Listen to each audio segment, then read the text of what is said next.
Industrial policy is not just subsidy. It's not about just throwing money at the problem. That's not what the industrial policy in China have done. One usually characterizes a country like China without a Western-style democracy as more prone to having a grabbing hand. Instead, the local government officials had a helping hand. The local governments often bend over heads over heels for the promising companies. You look at EVs. China became the largest producing EV country and EV patent producing country within 10 years.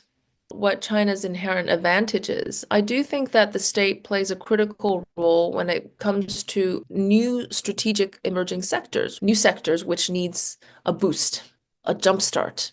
Who's going to do that? If you wait for the private market to do that, either it'll be too slow or it will not be enough. Private investment will not be enough, and where there are market failures. China's success lies in the mobilization aspect of the state, the coordination, combination of the mayor economy with industrial policy and the private entrepreneurialism have created these new emerging strategic industries that no one else in the world was able to do within a short spate of time.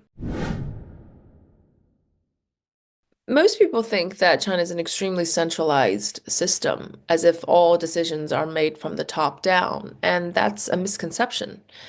The more accurate way to describe it is political centralization coupled with economic decentralization, where the majority of economic policies, economic decision makings, making economic outcomes are implemented at the very local level. I want to give you an example which really highlights the power of the mayor economy and its uniqueness. Well, first of all, why are mayors or party secretaries or provincial governors and local government officials so motivated to do the right thing for the economy, right? You think that one usually characterizes a country like China without a Western-style democracy as more prone to having a grabbing hand. Instead, the local government officials had a helping hand. I'm actually sitting in China right now, and I'm looking at these companies and how much the local government is coming out to help coordinate between lenders and debtors, between banking system,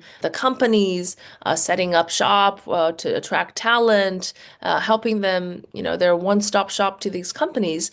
Why do they have this incentive to offer a lending hand, a helping hand, rather than grabbing hand, as most people think? Well, for a few reasons. One most important reason is that if they do a good job with the local economy, they get promoted. Of course, they have other personal gains, glory, sense of accomplishment, envy from other neighboring competing governors or party secretaries and so forth.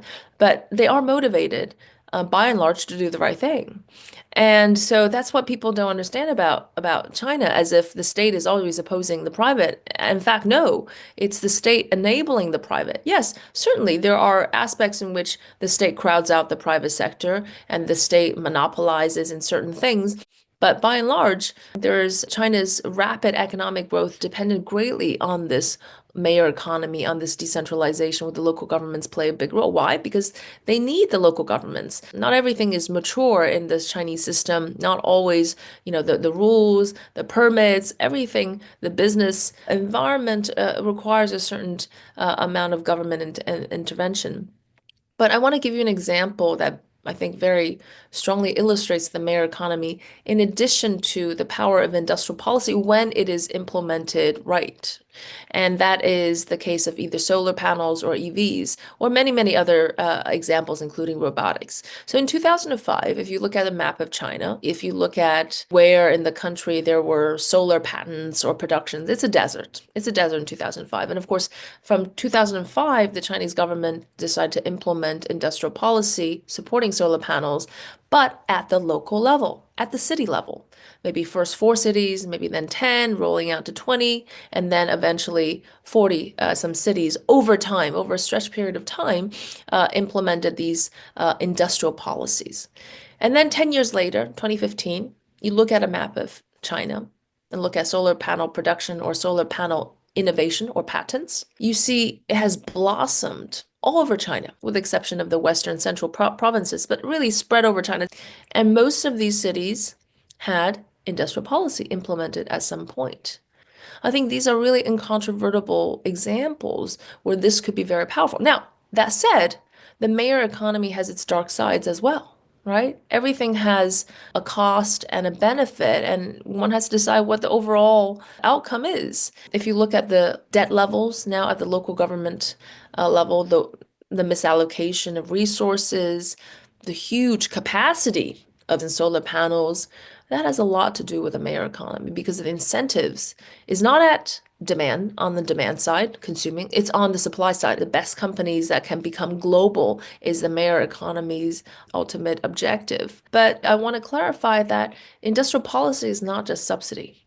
It is much broader than that. And this is where countries get it wrong, as if you can subsidize a country and a sector to success. It's not the case. It's not about just throwing money at the problem. The local government created many, first of all, a good business environment, but coordinated supply chains. They jump-started a new ecosystem, right? If the government says, look, let's procure this new technology. Let's start with SOEs, the state-owned enterprises. They will do that. They'll create that demand. Lots of these local government just make sure that this industry is going to at least have a good environment with the right players involved. A lot of it is mobilization, coordination, and allocation. It's not really just the hard financial policy. It's a lot of the soft policies that matter. And ultimately, whether industrial policies can be successful or not depends on whether they ultimately lead to more competition. In China, all of these industries, EV, solar panels, or what have you, are experiencing the most ferocious competition within China. It has not created a few winners with huge monopoly powers. That's not what the industrial policy in China have done. They have created ultimately more market competition. And then you withdraw these policies and let the market determine who is the winner. 偷偷告诉大家，我最近发现了新法宝 Royal Face 逆时奇迹系列，它有活肤露、全效精华，还有精华霜。尤其我皮肤比较偏干，所以我非常的注重保湿。保湿做得好，肌肤自然烹润。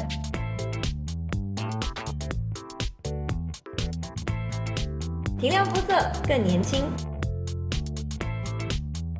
抚平皱纹超有感，而且气色变好。用心保养，每天都更美一点。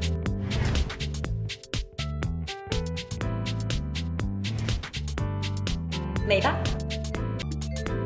偷偷告诉大家，我最近发现了新法宝 Royal Face 逆时奇迹系列，它有活肤露、全效精华，还有精华霜。尤其我皮肤比较偏干，所以我非常的注重保湿。保湿做得好，肌肤自然烹润。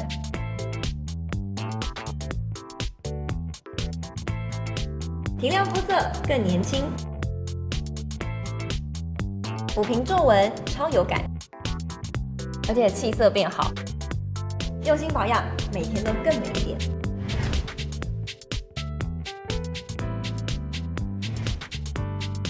美吧！